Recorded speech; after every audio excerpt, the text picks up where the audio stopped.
So welcome to Scrapbook Live. Today is Friday, May 23rd, and I am Megan Jacks. Today's project is what I'm calling BMC Border Blocks, border tiles, whatever you want to call them.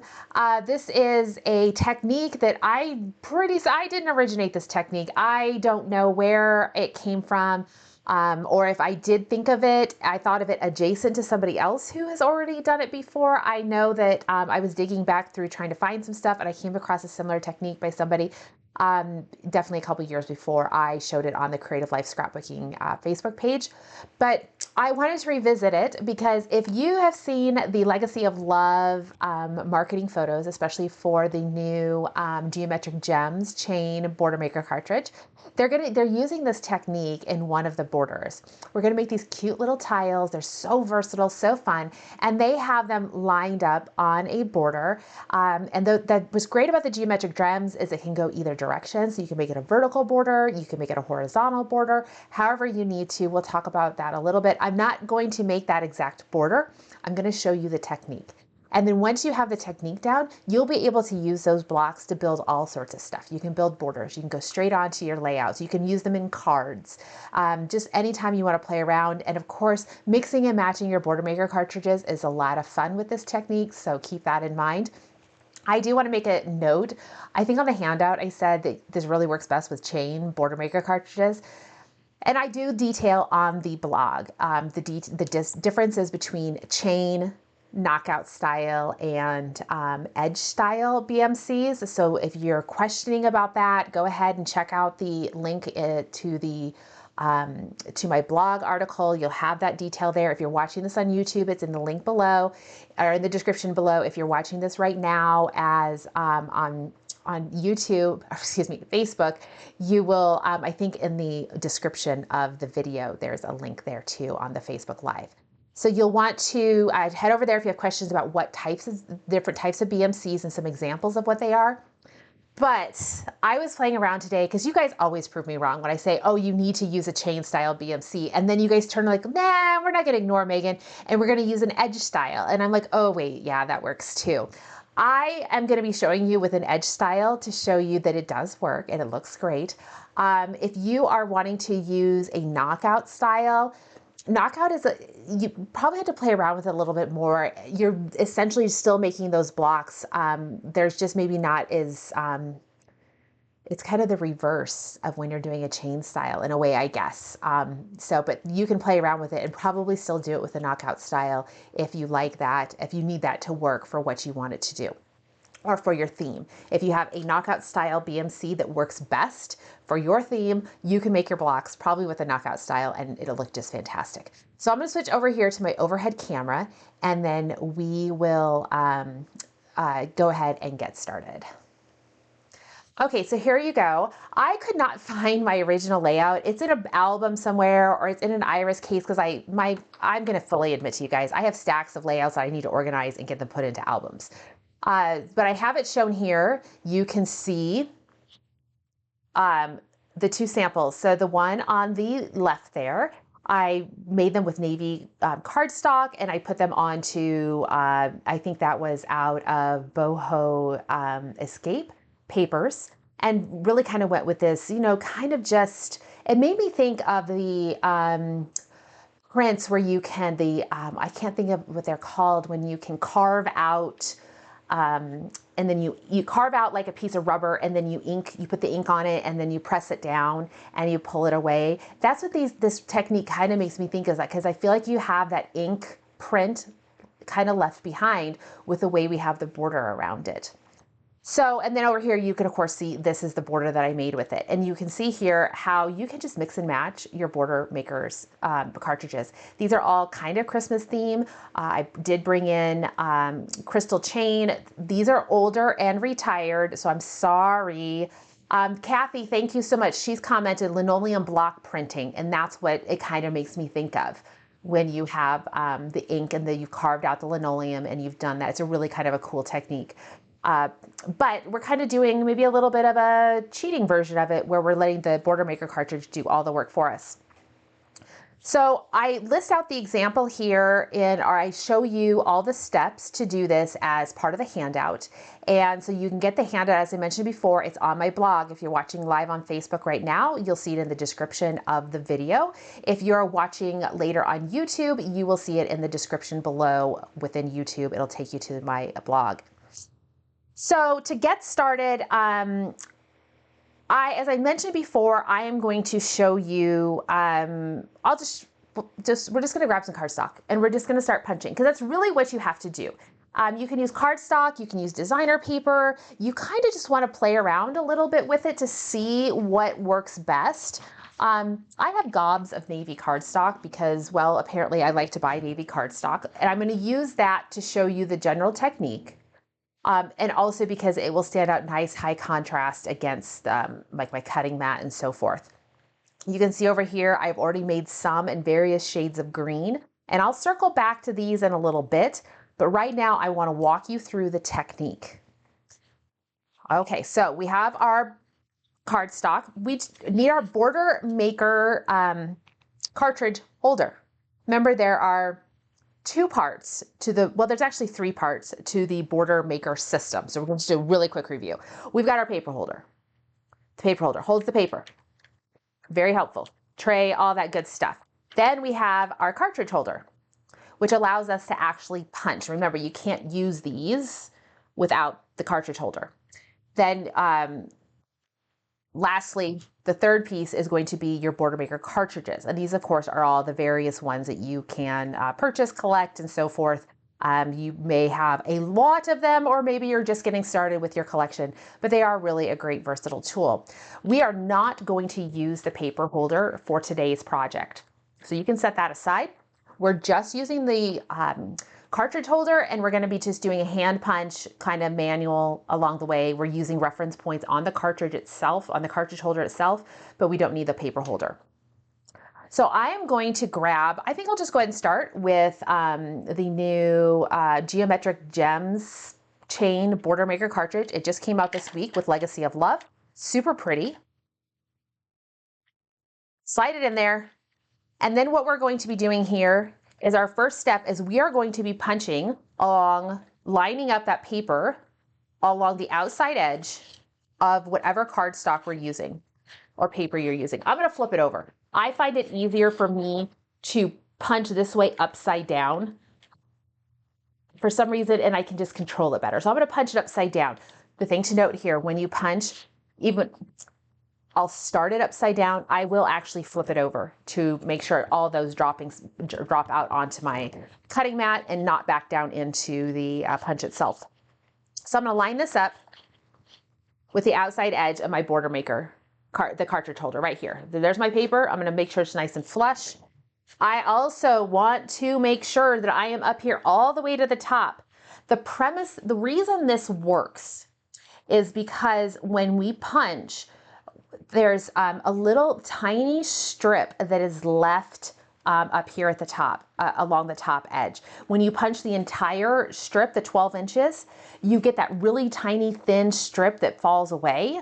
Well, when we punch just sections that are not linked to each other, that skinny piece stays attached at the top. But it only is there if you make sure to get it all the way up at the top edge. So you want to make sure your cardstock or your paper is all the way up into that punch.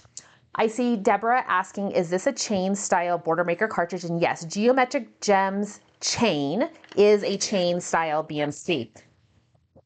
A lot of the chain style BMCs will actually say chain in the name, which I know is only helpful if you've kept the boxes or you've written the names on there. And a lot of times, like this one is mirrored triangle, chain BMC, but we refer to it as mirrored triangles. I never say the word chain with it.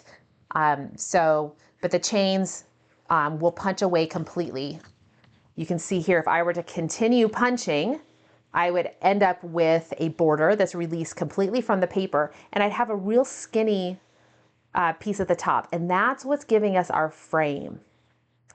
We need that piece to stay there. So my next one that I'm going to do is I'm going to line up, I think I actually need to punch it from this side. I'm going to line up the edge slide my paper in, line up that edge of my cartridge holder with the edge.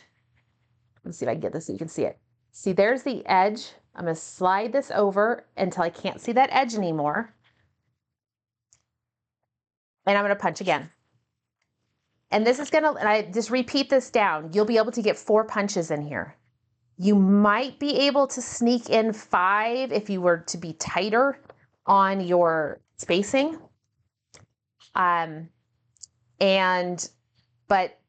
sticking with 4 makes sure you're going to get 4 useful ones instead of trying to get 5 and actually only getting 3 because you've ruined 2 of them because the spacing wasn't right. We do need some spacing between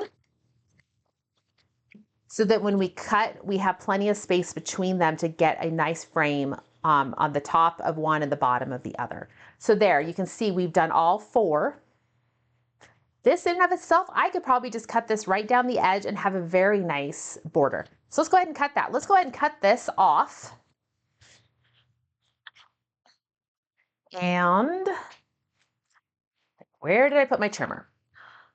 There it is. And we're going to go ahead and trim this. And where we want to line it up is I'm going to line it up with this straight edge of the rest of my body of my paper. This straight edge right here. I'm going to line that up at the dotted line that is to the right of the cutting line. So basically I'm going to give it about a 1/8 inch edge. So I'm going to come over here, line up that solid section over here and go ahead and I just have, my computer is like yelling at me. There we go. I'm going to line up that edge here with that dotted dashed edge that is over to the right of the cut line.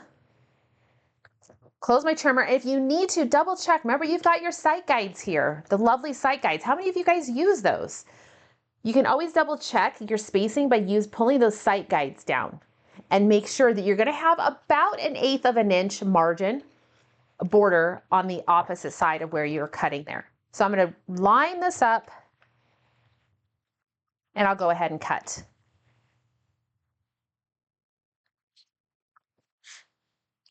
I'm a little thick, I can see that. You can see I'm definitely a little thicker on one side than the other. I will tell you that you may have to play around with your punches a little bit to get a feel for it. The other thing to think about is these blocks are not meant to be perfect. The linoleum print blocking, block printing art is very rustic and organic feeling, and you can have that same look here. It doesn't have to be super precise. So unless you're looking for super perfection, like this would be just fine. I mean, maybe if I wanted to cut it again, I might try to be a little narrower on it, but don't stress it out too much. So I'm just reading a question. So Deborah's asking, how far did you move the BMC over on this paper before you started? I'll walk you through the punching that again so you guys can see. I'm going to start up on the edge. I've lined up on the edge of my paper right here. And I'm going to punch. I'm going to slide my BMC over until I can see my entire punch piece. I'm going to bring my cartridge holder back over to the left edge of that punched design. So it's going to be flush with the punch design. And then I'll punch again. And then I repeat, come down so that my edge of my BMC, the cartridge holder, it's kind of hard because of the dark color in there, is right on that edge. The spacing does not have to be perfect, especially if you are cutting them apart.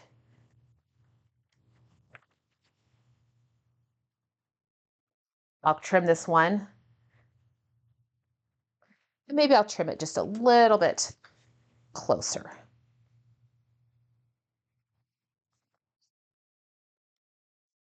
There we go. All right, now it's time to cut these, to separate these out from each other. We need to cut apart our blocks. What I like to do is I am going to line up See that edge, that right edge of my paper. So right there, my edge is on the cutting line. If I were to cut right now, I would be cutting my gems, my design out and not creating a frame. I'm gonna bring that edge all the way over to my gray, the edge of my gray, right here, lining it up right there. And then I'll go ahead and cut. So I've created a frame on the bottom.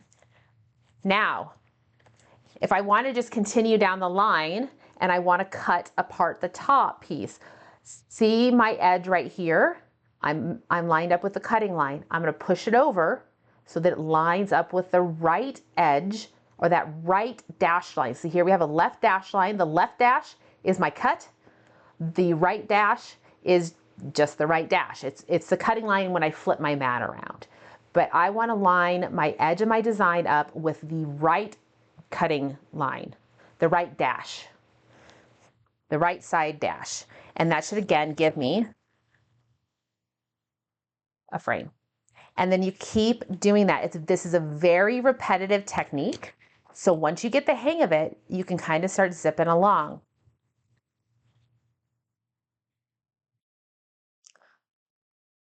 One thing you can do is if you know you need multiple BMCs that you want to use, I didn't have to punch the same one all the way down. I could have alternated them.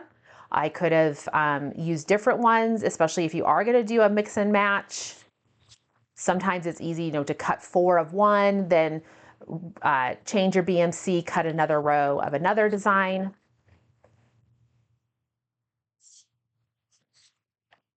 There we go. So now I have four bars to be used and however you want to use them. As I mentioned before, let me clean up a little bit. I've got a lot of debris here on my table. I'm going to sweep that into my trash can.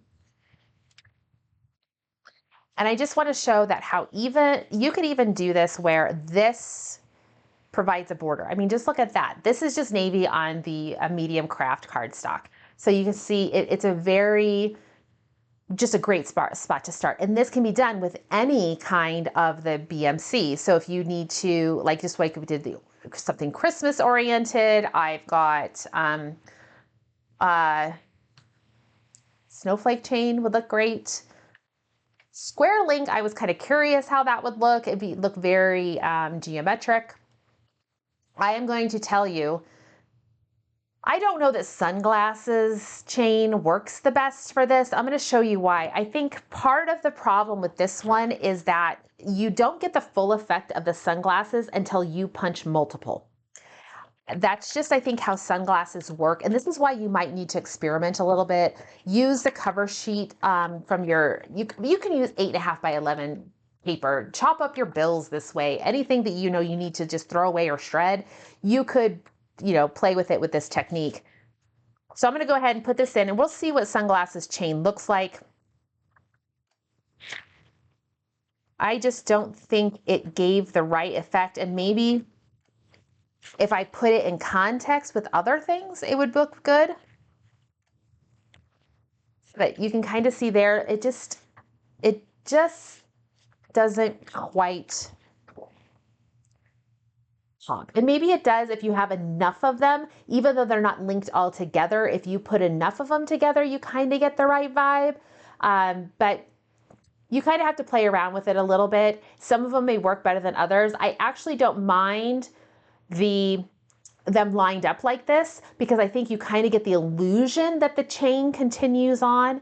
If you separate them, it might look a little bit different. So play around with it. You kind of figure out what works best. The other thing to think about is if you really wanted to, you probably could try to extend and do a double chain block. What I'm going to do is I'm still going to hand punch this. I'm going to bring this in there and I'm going to line it up on the inside to match my pattern.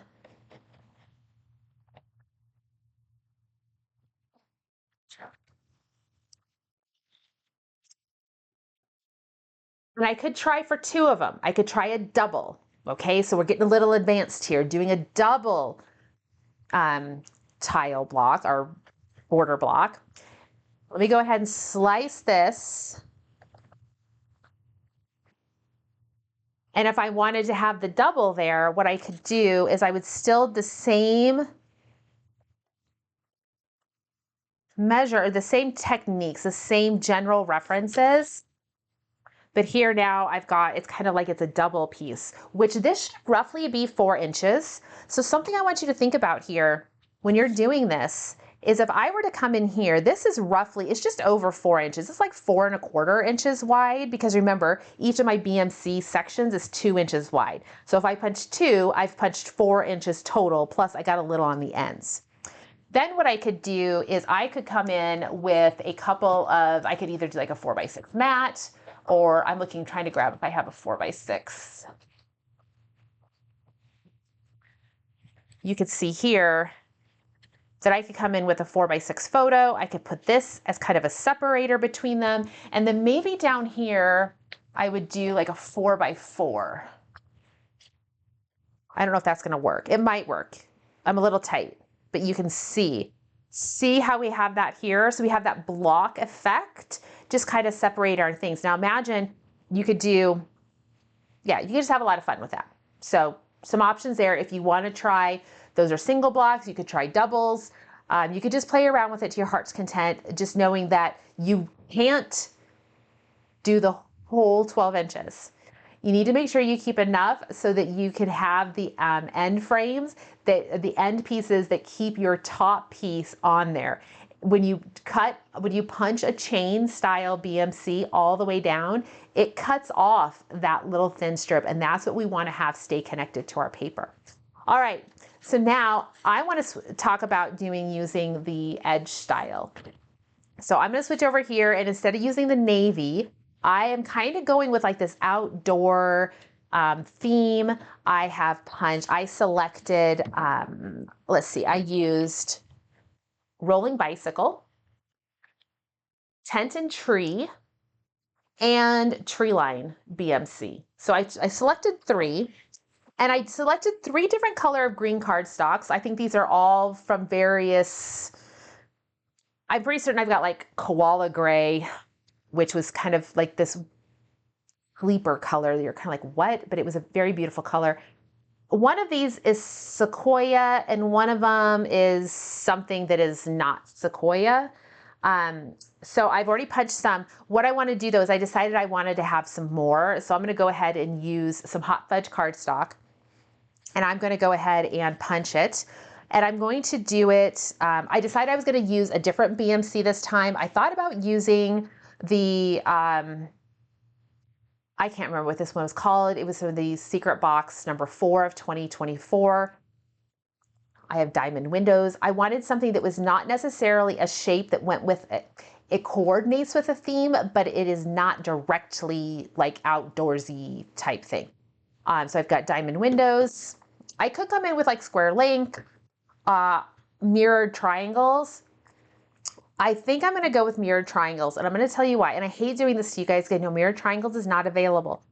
But look at how the bike kind of has like these little bit of the rounded edges to things. Like there's not hard corners to much of that bicycle. It's kind of the same thing with the trees. The trees are a little bit more rounded. There's not like really tips there. And then the tent trees, it does have a little bit of some, hard corners there. But I thought that the kind of the softer edges of the corners of the mirrored triangles would fit in with the vibe of my pieces here. So I'm going to go ahead, same technique, come in and punch. And I need to get, I have 4 tiles of each. I'm going to go ahead and get 4 tiles of this. And again, starting here, outside edge. This may actually be regular brown cardstock. It was just in my brown bucket, or my project folder that I keep all my brown scraps in. Maybe rich brown from whatever was before hot fudge. So there, I got 4 of those. We'll go ahead and clean that up.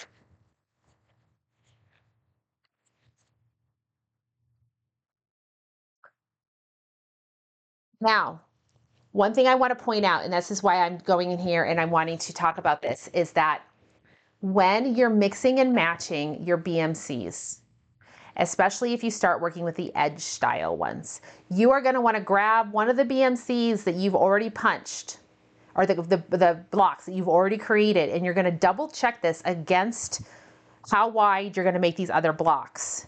We really would like our blocks to stay all very roughly the same size. They can be a little bit different than each other, but roughly they should be the same.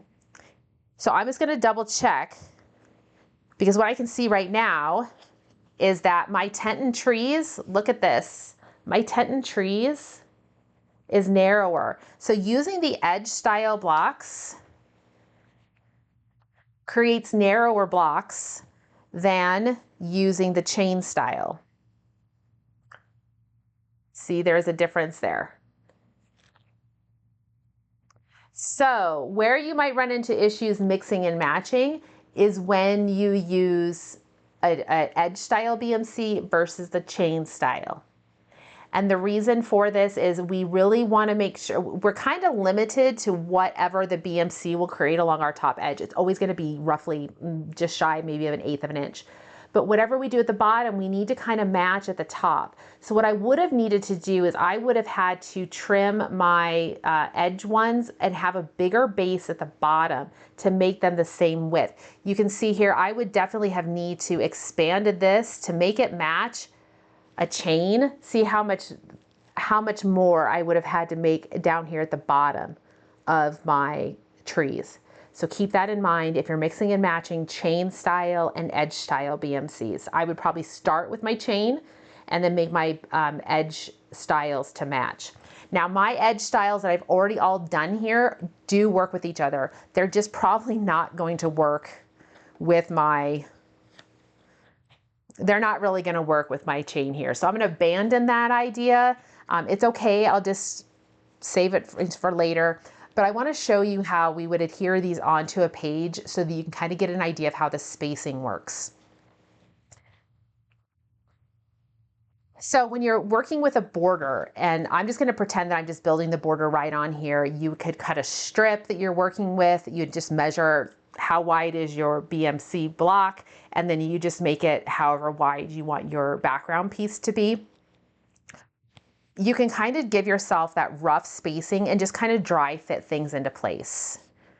Like I would just start stacking here and seeing what I can come up with.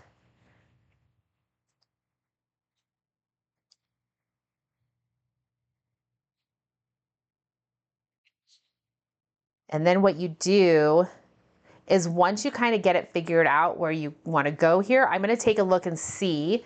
It looks like I can get, if I center one in the middle, I can get 4 on top and 4 below. So what I would do is I would put my center here. I would center it over the 6-inch mark here. I would then place my next one up here at the top and the one at the bottom. And then I would try to come in and maybe find out where that middle is. If you've got that 0 center ruler, let me grab mine. That can always be a huge help when you're trying to lay things out and find the middle. If you need to, what you might need to do here is when you've reestablished where your middle is, I am trying to find the center of this section right here. So what I need to do is I need to put my 0 now in the middle. My cutting mat doesn't matter anymore. What I'm looking for here is the 0. So I'm trying to, it looks like I have about 2 1/8 inches. Or excuse me, I have about 4.5 inches between the two. So then what's going to happen is I'm going to come in here with the middle is right there. Actually, I take it back because my other piece, there we go. All right. This should roughly be the middle. These two pieces, if they're secured into place, then you're looking for the middle here. And then once you've got that in, you can probably come in and space in your other pieces without needing to use your 0 center ruler. You can just eyeball the other ones. But it would be the same thing down here. this piece being secured into place, I'm looking at around 2 1/8 inch between, or I'm lining it up on my 0 center ruler at about 2 1/8 inch because I have a 4 1/4 inch gap, and then coming in with my pieces.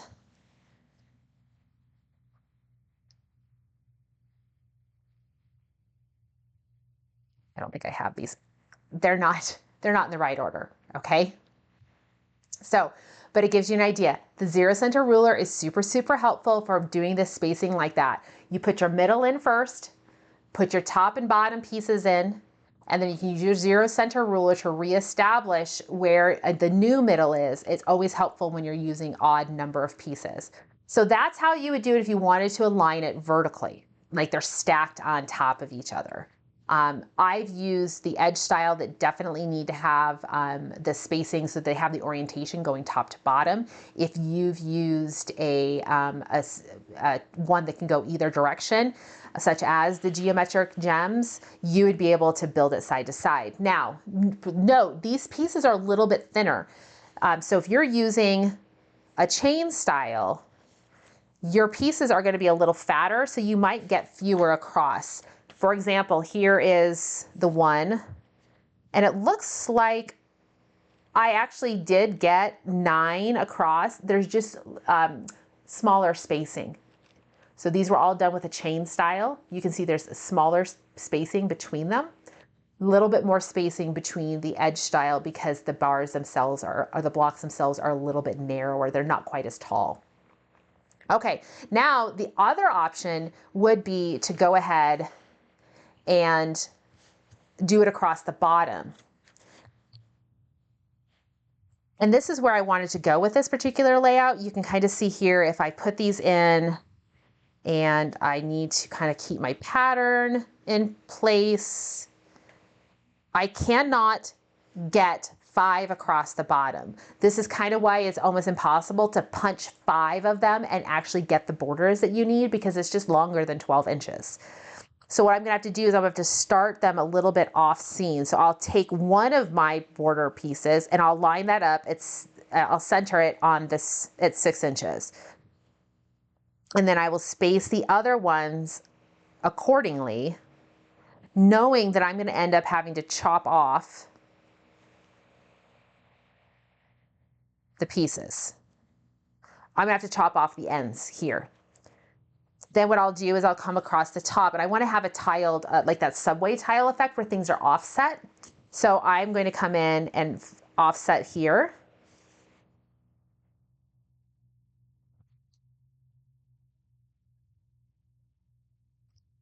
The only downside to the bicycle one is it has a lot of white space or empty space in it. So like over here, it'll really just feel like I have nothing shared there. I could come in, well, there's not a whole lot of options unless I just rearrange things to keep the bicycles away from the edges like that. I could do that by just shifting things a little bit, I think. We'll see. Sometimes I feel like I move one and it ultimately ends up ruining, it still mucks things up.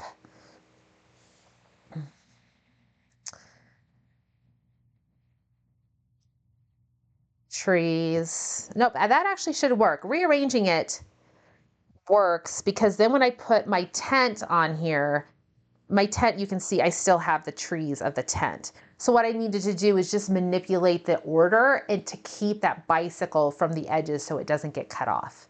But you can see how you can put that on there. It's kind of that tiled effect. And that's how I did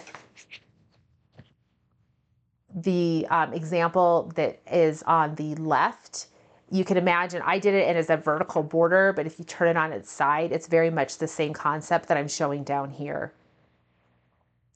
So Linda's asking if I'm lining the bottom for centering, like am I marking a line? No, I'm eyeballing it. If you want to, your cutting mat has, you can use like the 6 inch part here. And then I am truly just eyeballing my piece. The size of the block is roughly 2 1/4 inch. So I'm coming over here to just, you know, a little bit on each side of the 5 and the 7 at the bottom. And then you could use, if you're concerned about lining things up appropriately, you could use a T-square or another ruler on there as well. All right, now that's kind of what I have for you guys for this technique. I'm gonna go a little, I wanna share something now that I don't have a handout for. So you guys are gonna have to bear with me. I do have a layout that uses this concept where we're gonna punch by hand, but we're gonna punch a frame. And I'm gonna show you the layout that we're gonna make. I use the geometric gems with Noteworthy. I'm gonna show you how to put this layout together, or the concept of this layout, where we're punching the edges in a even fashion, but creating a frame. So we're really kind of just highlighting that little bit of fun technique here. So I did this using Noteworthy with the geometric gems chain punch. I am going to show it to you using the Legacy of Love collection. And I'm going to use, oh, the person just said it. Oh, Deborah, I think message said a diamond link chain. I'm going to use diamond link chain because I thought it would be on here. I do see that Linda's telling me that my tree line on the right, upper right is backwards. So yeah, I would need to flip that around. So I'm not going to worry about putting this one together. I might come back to it. I will admit, I don't know. I do not have any photos that go with bicycling, camping, and trees. So that will be goals. We hope to go camping this year, and depending on where we go, we will be able to take bicycles. So that will be some goals for us to keep in mind. I will tell my husband that we have to take our bicycles with us if we go camping, because I have a border idea for it that I need to use. Okay, so I'm going to use the Diamond Link BMC. I need to write these down. I used to be able to remember them, but we've gotten so many of them that I just can't anymore. My background piece is going to be this piece of out from the Legacy of Love. I have two pieces of cardstock here. I have a pretty brown shimmer and the medium craft. I think those are going to coordinate on here. I like having that dark piece. I've got kind of like the light piece, I've got the dark piece, and then this, the designer paper is kind of that mid-tone color, which I think will work really nice. The question I have is, I think I'm going to punch, I have struggled to determine how I want to punch, and I think I want to punch my shimmer paper and let my craft, medium craft cardstock be the mat behind it. Okay, so the first thing we are going to tackle is going to be the piece of paper that we are going to punch. In my sample, it is the Vista Shimmer. So we need to cut the square that we are going to punch, we need to cut that down to 11 inches. See, I'm whipping the cards back out since I don't have a handout for you guys. 11 inches. We're going to cut our shimmer paper, or whatever paper you're going to punch, you need to trim this down to 11 inches. This might be a segment of the video that you want to just watch. If you're watching it live, let me put it together and show you. You can catch the recording later and have all those measurements and be able to to stop it as needed to make sure you're cutting things correctly.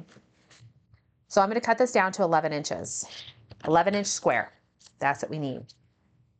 Now what I need to do here is I need to find the center on all my sides. The center will be at 5.5 inches. I should have written that one down. 5.5 inches is going to be the middle of our piece of paper here. So you can, with your 11 inches, I can center this on my cutting mat. I can find where my my corners belong, and then I could come in here right at 5.5 inches and mark my, or excuse me, then I would come in and mark it at the 6 inches, but that gets complicated. So I'm going to squeeze this up to the corner, the upper right corner. This is 0 on my cutting mat, 0 to 12, 0 to 12. So right here. And I'm going to mark at 5.5 inches, coming down 5.5 inches, coming over 5.5 inches. I can find the corresponding piece over here. It's right there. And coming down here and finding the corresponding bit as well. It's right there. Now I've got those all marked. Now, when I use my Border Maker, depending on the Border Maker cartridge you're using, center of your Border Maker cartridge might be really easy to find. It's super, super easy with geometric or the diamond link chain because you can just see where those, the middle of the design is. I would just line up with my pencil line and punch. You can also mark, you can see here I've marked my outside of my cartridge housing here with center. You can use a ruler to do that. This should be 2 inches wide. Let me double check. Should be 2 inches wide. Yeah, slightly over 2 inches. It's like maybe 2 and 32nd or something crazy, but you want to mark the middle. And then I will use that to line up, and I'll punch the middle of all my sides. So I've lined it up. I've pushed my paper all the way to the top. I want that lingering strip of paper. And be careful when you pull it away. You can see I've got that. Now we'll come around. I'm going to do all 4 sides. Be careful when you're pulling it out so that you don't rip that delicate edge. This technique is another one that you can mix and match your borders if you wanted to. I'm going to do mine with the diamond link, but I could come in here if there was another one I wanted to use, I could come in here and do 3 different ones. I could do one in the middle, 2 different ones on the outside. I could alternate as I go around. So now I've punched all 4 sides in the middle. The same spacing that we used before, where I lined up the edge of my cartridge holder with the edge of my cut design, I'm going to do the same.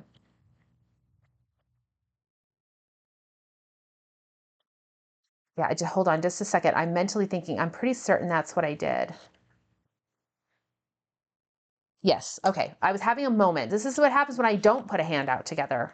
When I put the handout together is when I edit double check my measurements and everything.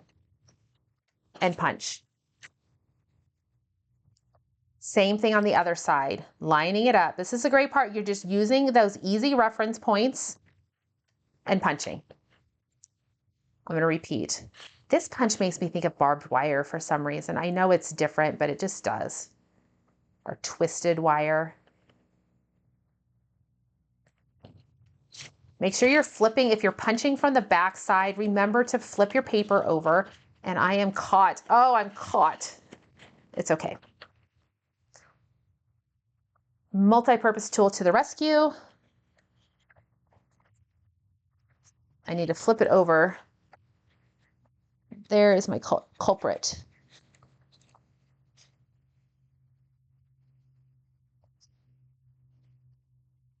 Oh, this one is being, there we go.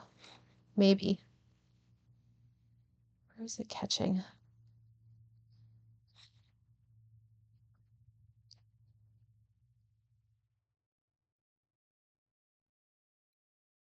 I will persevere. There we go. Got it.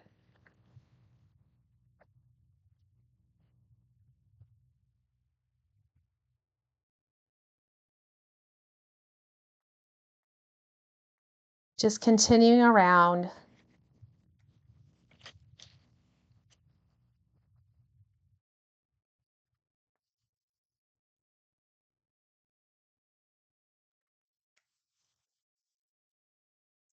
Couple more and then I'll be done with this frame. And then this is the hardest part of this layout. This is really just showing off a fun technique, really letting the designs of the punches stand out. We've done BMC frames before. I think I've demoed how you can make them. This is just a different take on that. Okay. All right, I've got my pieces there.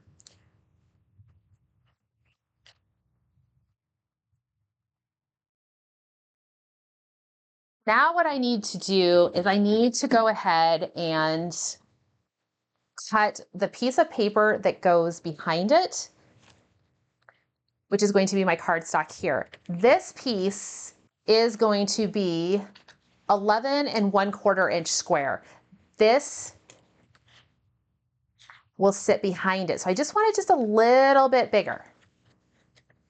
So 11 1/4 inches is how big this square that's going to sit behind my punched mat is going to be. 11 1/4 inch square. I'm going to go ahead and I'm actually going to come out here to the 11 1/4 inch and measure rather than cutting off 3/4 of an inch from both sides. That just is going to make sure that I'm going to end up precisely with that 11 1/4. Sometimes our paper is not exactly 12 by 12. And so if we're trimming it down to size, especially a square, then we need to line up with something else. Coming out to the measurement we want it to be will make sure that we truly get it to that 11 1/4 inch. So 11 1/4. Rotate it, and 11 1/4.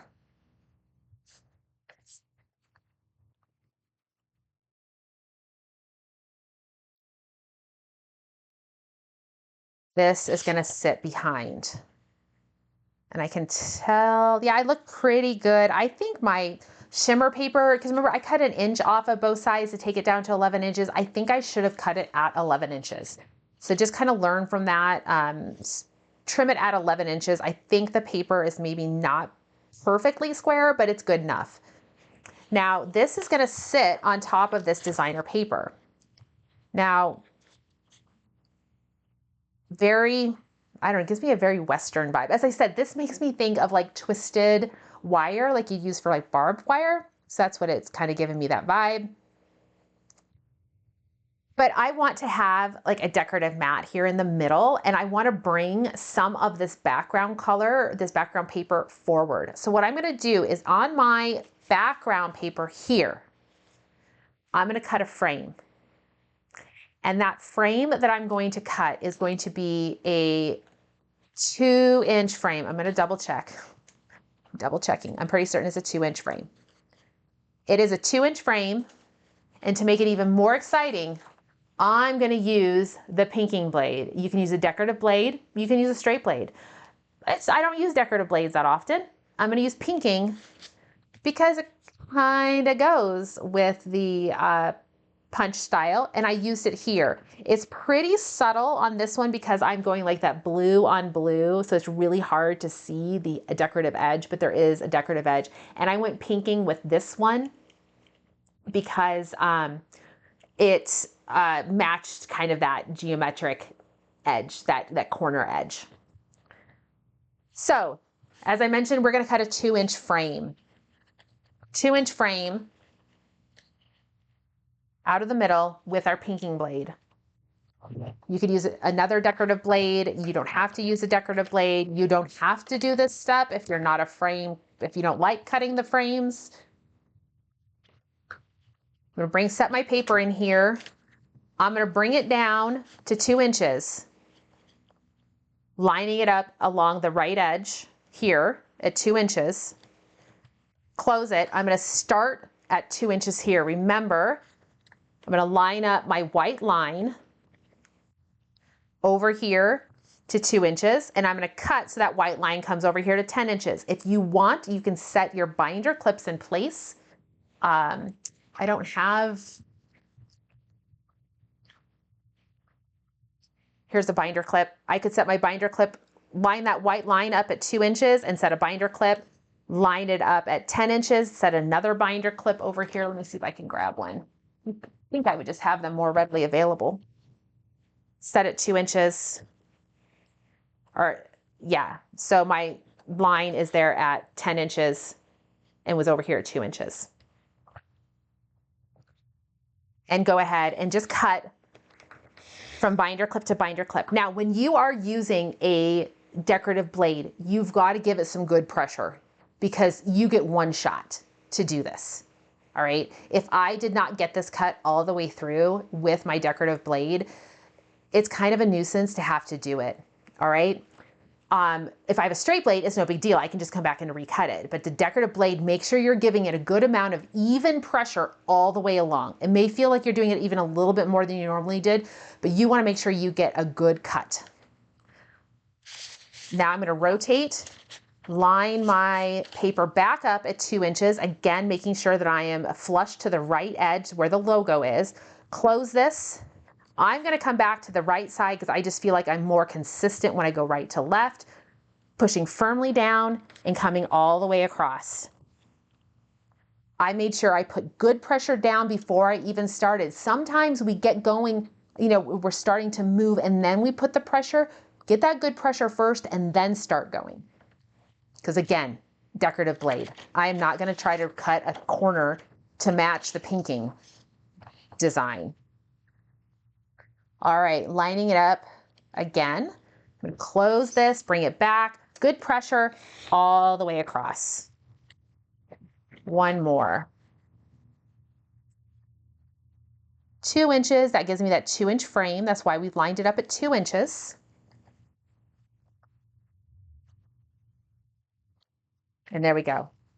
It releases nice and easy. Karen says she puts the clips under the under here, and I've seen people that like would put, especially if you have the small clips. I don't think I have small clips. I don't know if big clips will fit. Maybe they will. Yeah, you can put it here, and then I think you can kind of maybe try to convince the things to stick under there. I don't know. Play around with it a little bit. I know people have been able to get it work, and maybe it works better with the smaller clips, not those are medium clips. All right, here we go. So here's where we're looking so far. I've got my pieces and then I can bring this forward.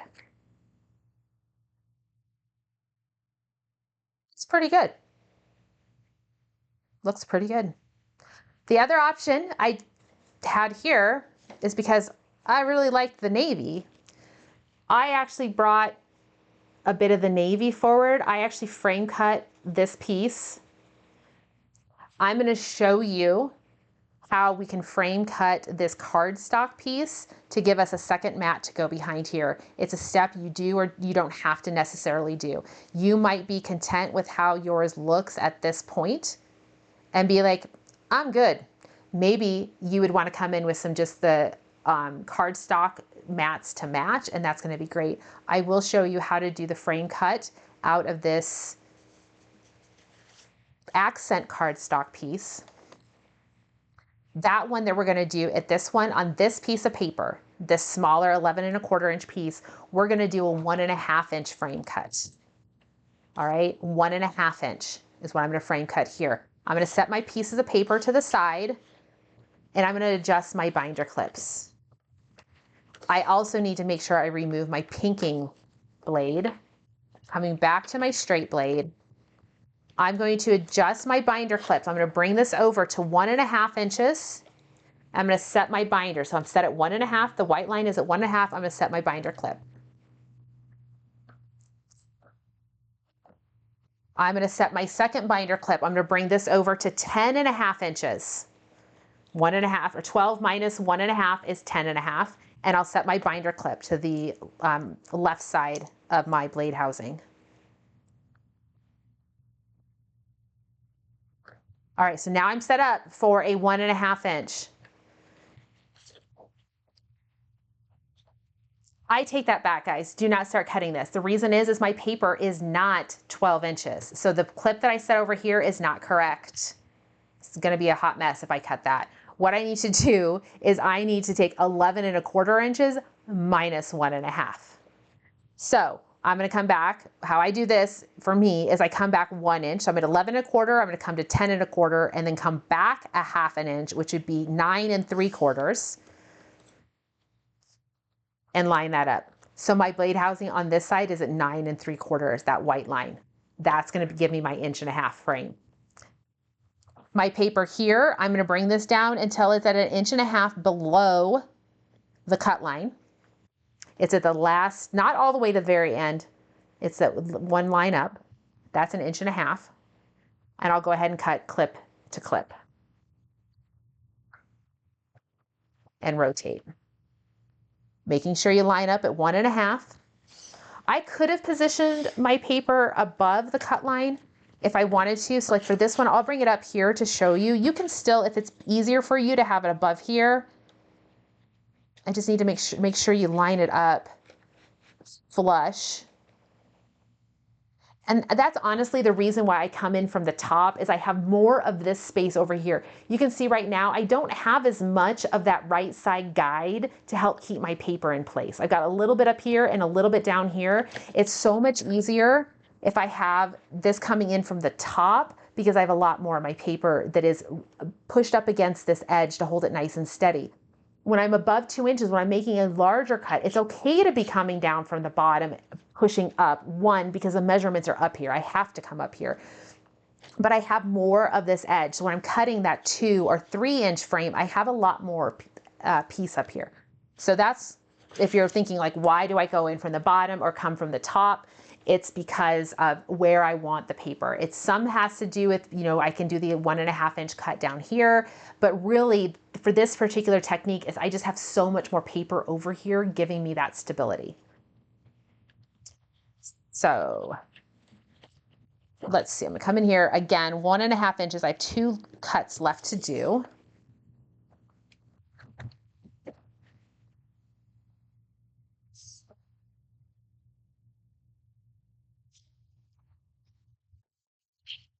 There we go. There we go. It didn't want to pop out. Okay, so let's do some assembly here. I've got lots of pieces and I've got to start putting it together. If I really, really had wanted to, I could have frame cut this, but I'm not going to, because I need something in this mess to give some stability. And this piece right here is going to give the stability, since has not been center cut. So the first thing I'm going to do is I'm going to go ahead and attach this piece to my craft frame. And I'm just going to focus on these outside edges, because I know that will be covered. It will actually be covered by the mat. If you want to come in and work in some repo adhesive along your edges, you could definitely do so. I really should have my silicone mat out, but I don't.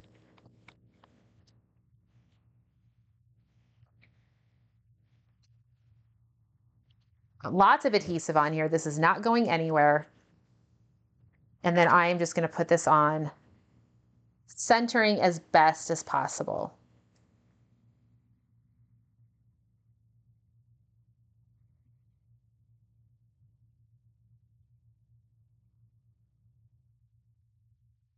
Okay, now this piece is going to get put onto the frame here. For this part, I am just going to go and coming around my piece here.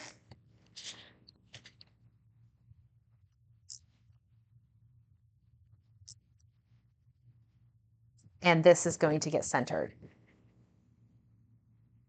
I should have about 1/4 inch all the way around. Actually 1/2 inch. It's a half, well, no, I take it back. It's not 1/4 inch.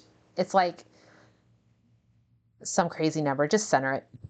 I'm having a moment trying to get the mental math. It's 11 1/4, it's 3/4 inch. So that's like 3/8 of an inch all the way around. I'm having to do some fraction math, which I'm normally pretty good at. This piece should be, I don't have a whole lot of space here. I wish I had a little bit more, that you could see a little bit more of the craft color coming through. I think what I'm actually going to do here is I'm going to trim this down just a little smaller. So I'm going to grab my trimmer. I want a little bit more of my craft background coming through. So what I'm going to do is I'm going to put my pinking blade back in, and I'm going to cut off just a little bit off of 2 edges. I just want to give myself a little bit more of that paper to come through. So I'm cutting off just a little bit more than 1/8 of an inch. Okay, here's another thing. When you're using your decorative blades, you can't do little slices. You got to cut off that edge so that your decorative edge can reestablish itself. So you can't just do like a little 1/16 of an inch like we can with a straight blade. You've got to come in and do like definitely at least 1/8 of an inch, even a little bit more. And I'm doing just a smidge past that 1/8 of an inch.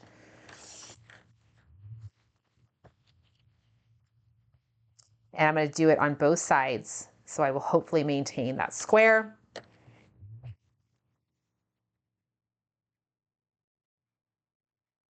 And now I have more of that matte color coming through. So I like that. I wanted to see a little bit more of that matte color. Depending on your paper, you could flip it over. This was decorative paper. I didn't want to use the stripe side because I thought the stripe was just a little bit maybe much for the look I was going for, but I could put my stripe here. So when you've got that designer paper there, you've got options. And scrapbookers love options. That's why designer paper is so wonderful. Okay, so then this piece is just going to get adhered on in the middle. Now I know there was a question of how did I get those diamonds in the corner of the original layout? They're squares. They're 1-inch squares, just turned on their side, which is actually going to work out really well for this too. Now I do not have any scrap paper here. I probably could have gutted this, the craft paper behind here if I wanted to be able to pull that cardstock color here.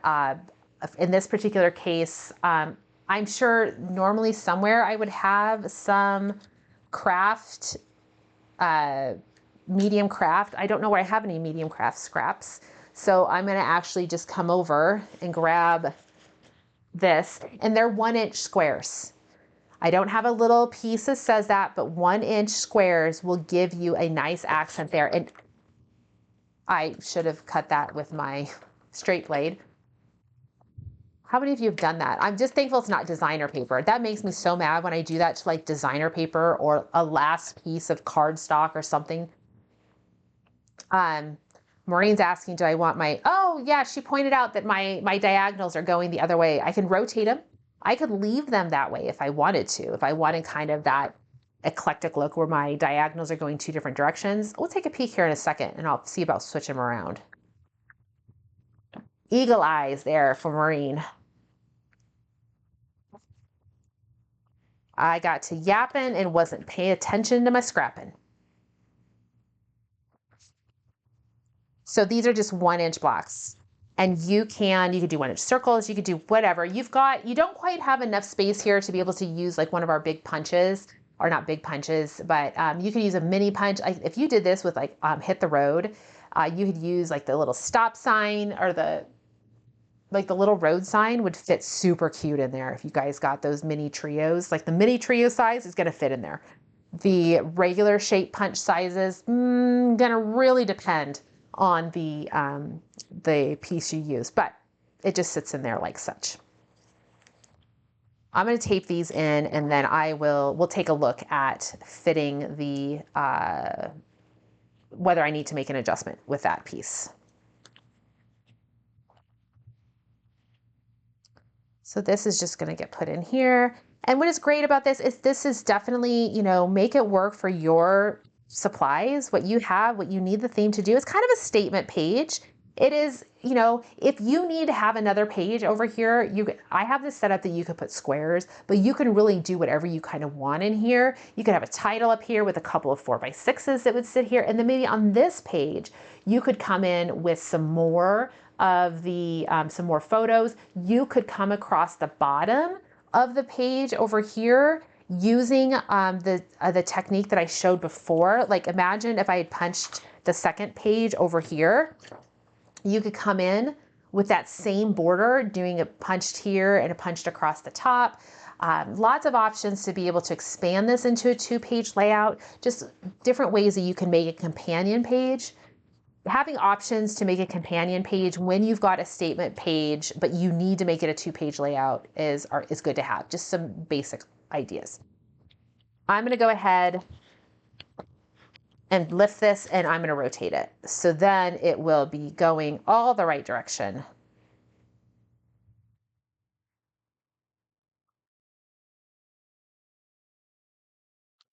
There we go. And then of course, as you can see on my original layout here, I kind of did it with a Father's Day vibe in place. There were some stickers out of the Noteworthy collection. This is Happy Father's Day. But you can see here, I think I used, these are 3 3/4 inch squares. You're gonna have to measure what space you have here in the middle and determine what size of photos and mats you can put into place. You may not need to use mats. You might just be able to put photos down. It depends on how you feel about your photos sitting directly on this. When I was putting this one together, you can hardly tell, but there is navy mats in there, and it was just because I felt like it needed a little more. But if I'd actually had photos here, I might have been able to just get away with matting them directly on this darker designer paper. It would have depended on the layout, but you can see there I used the navy.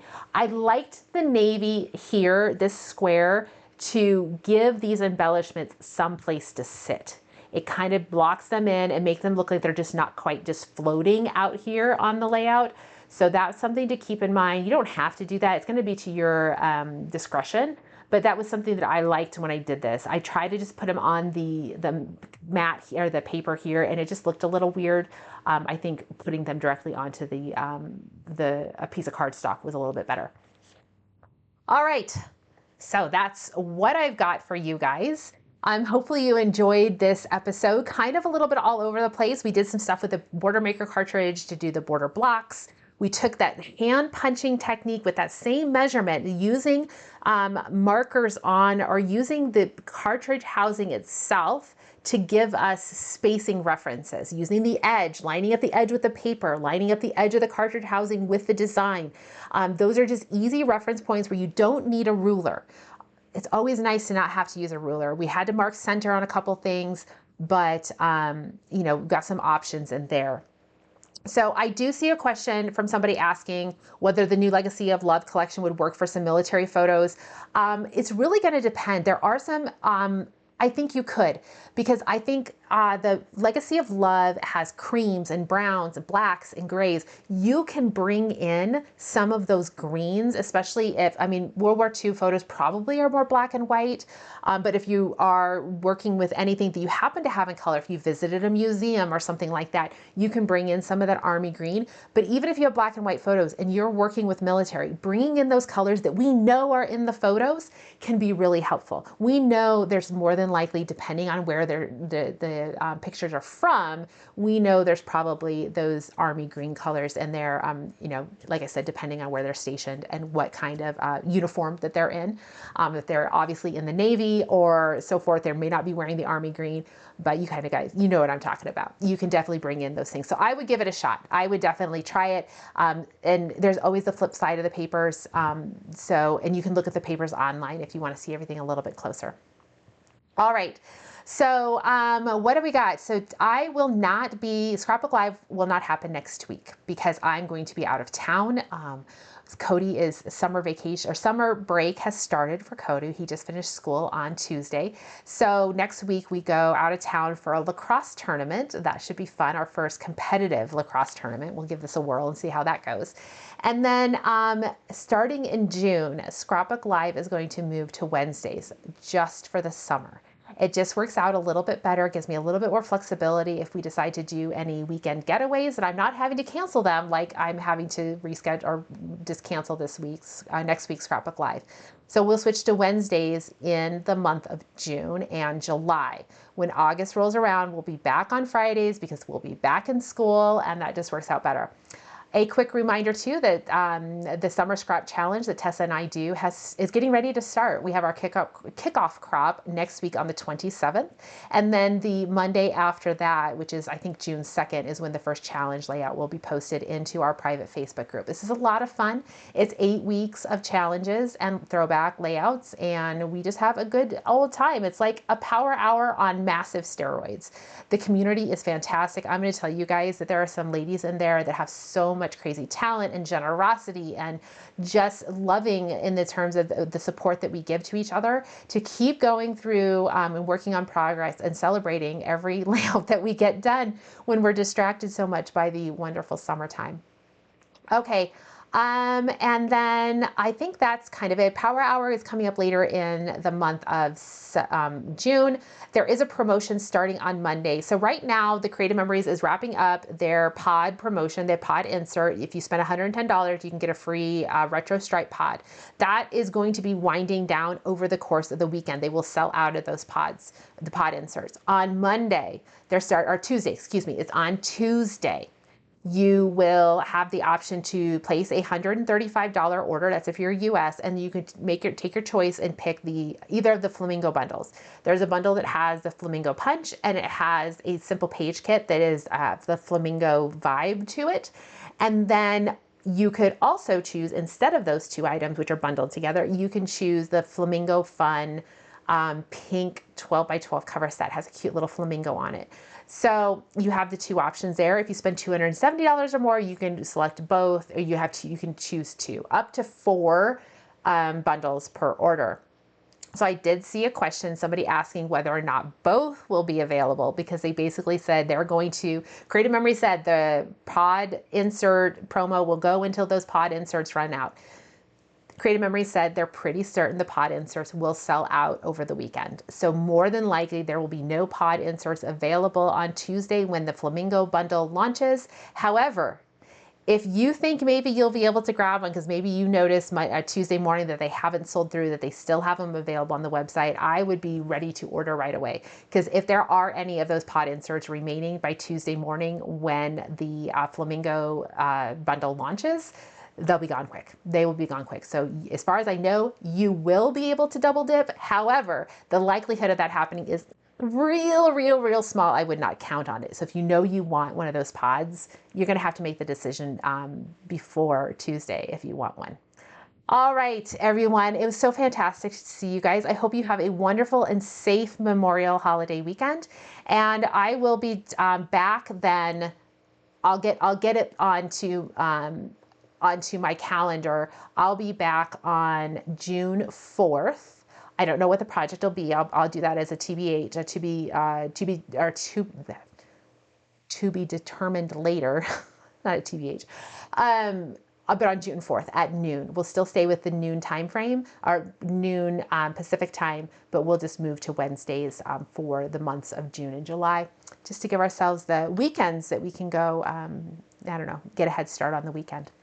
All right, everybody, thanks so much for joining me. I will have the recording of this uploaded really soon to YouTube. So if you came in late and you missed some of it, I know there's some questions about what BMCs I used. You'll have a chance to go back and watch the video. I will try to update the blog post with more details on what BMCs I use. I know I mentioned a lot of names.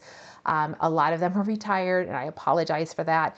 But I do like to dive back into, if I didn't use retired ones, they would sit there so lonely. I mean, we've invested in these punches. We need to use them. So yeah. All right, everybody, take care. I will see you all soon.